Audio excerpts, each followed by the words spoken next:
حضرت آدم علیہ السلام کو تمام فرشتوں نے سجدہ کیا. یہ ان کا مقام، ان کا مرتبہ، ایچ اینڈ ایوری اینجل، تمام فرشتوں نے. ابلیس نے سجدہ نہیں کیا، وہ راندہ درگاہ ہوا، وہ فرشتہ تھا بھی نہیں. اچھا، یہ سجدہ دو باتیں ہیں.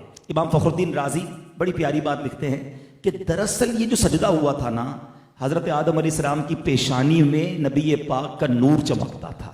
آپ کی اولاد میں سے ہونا تھا نا، حضرت آدم علیہ السلام کی اولاد میں سے نبی پاک نے ہونا تھا. تو حضرت آدم علیہ السلام کی پیشانی پر نبی پاک کا نور چمکتا تھا. فرشتوں نے دراصل اس نور کو سجدہ کیا. اور دوسری بات، حضرت آدم علیہ السلام کو یہ رسپیکٹ عطا کی گئی کہ تمام فرشتوں نے سجدہ کیا، مگر یہ جو سجدہ تھا یہ once in a lifetime تھا. جمعہ کا دن تھا، زوال کے وقت یہ سجدہ شروع ہوا اور عصر تک رہا. ٹھیک ہے، لیکن ایک بار ہوا. اب ذرا جو عربی گرامر جانتے ہیں علماء بیٹھے ہیں، اس آیت کی خوبصورتی سمجھیے.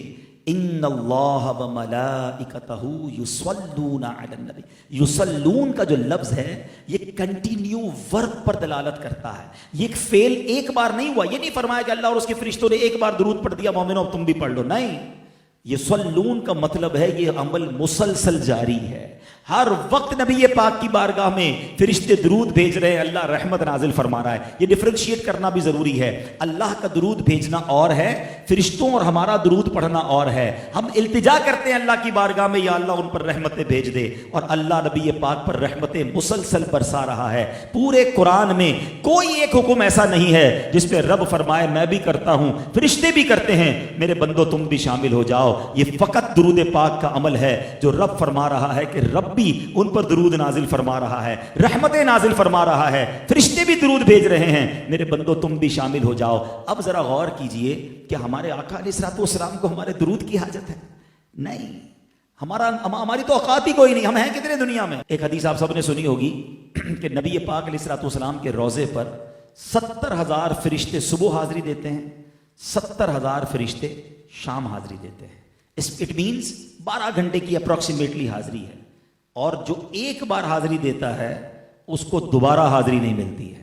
بڑا زبردست ریلیونٹ کوشچن ہے کہ جناب فرشتے تو معصوم ہیں، گناہ ہی نہیں کرتے، ایک بار حاضری وہ بھی 12 گھنٹے کی، ذرا زیادہ ٹائم دیا جاتا یا دوبارہ ریپیٹ حاضری دی جاتی. اس کی وجہ کیا ہے؟ سبحان اللہ. جب بھی کہیں معاملہ الجھتا ہے نا تو پھر اعلیٰ حضرت کی بارگاہ سے سلجھ جاتا ہے. سیدی اعلیٰ حضرت چند شعروں میں وہ کہتے ہیں نا، پنجابی میں گل مکا دیتے ہیں. اعلیٰ حضرت فرماتے ہیں 70,000 صبح ہیں، 70,000 شام، یوں بندگی زلف رخ آٹھوں پہر کی ہے. فرماتے 24 آور کا جو روسٹر ہے نا، 24 آور کی جو ڈیوٹی ہے وہ اس طرح ہے کہ 70,000 صبح ہیں، 70,000 شام، یوں بندگی زلف رخ آٹھوں پہر کی ہے. جو ایک بار آئے دوبارہ نہ آئیں گے، رخصت ہی بارگاہ سے بس اس قدر کی ہے. اتنی اجازت ہے، پرمیشن ہی ایک باری کی ہے. تو وہی سوال ہے کہ وجہ کیا ہے، ریزن کیا ہے؟ اب اعلیٰ حضرت جواب دیتے ہیں یہ بدلیاں نہ ہوں تو کروڑوں کی آس جائے، اور یہ بارگاہ مرحمت عام تر کی ہے. فرماتے اگر یہ ڈیوٹی نہ لگائی جاتی نا تو فرشتے اتنے ہیں، each and every angel want to, وہ چاہتے ہیں کہ نبی پاک کے دربار میں حاضری دیں. اگر یہ ٹائم بڑھا دیا جاتا 12 گھنٹے سے زیادہ یا بار بار آنے دیا جاتا تو نبی پاک کی بارگاہ سے کروڑوں حاضری سے رہ جاتے. سمجھ کے آئی بات کہ فرشتے ہیں کتنے.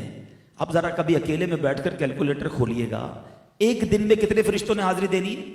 1,40,000. ٹھیک ہے، اب ایک سال میں کتنوں نے دینی ہے؟